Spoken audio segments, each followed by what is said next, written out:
আসসালামু আলাইকুম এভরিওয়ান। আমরা এখানে এসি চালিয়ে শুয়েছিলাম, ফোন আসলো, একটা পার্সেল আসছে, সেটা নিতে বেরিয়ে পড়লাম। কি দেখুন, প্রচণ্ড গরম, রোদের দিকে তাকানোই যাচ্ছে না, এতটা গরম। পার্সেলটা নিতে বেরিয়ে পড়লাম। এখানে দাদা দাঁড়িয়ে আছে পার্সেলটা নিয়ে।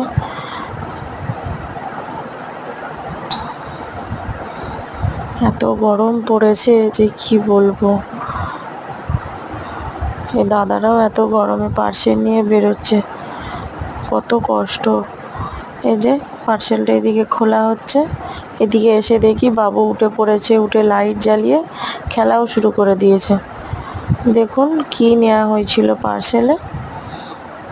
গরমের জন্য অর্ডার দিয়েছিলাম মাইদের জন্য, খুব একটা ভালো নয়, প্রচণ্ড কাপড়টা মোটা, আর গায়ে দিয়ে দেখলাম গরমও হবে, তাই এখনও ঠিক করিনি রিটার্ন করব কি রেখে দেবো, সেটাই ভাবছি।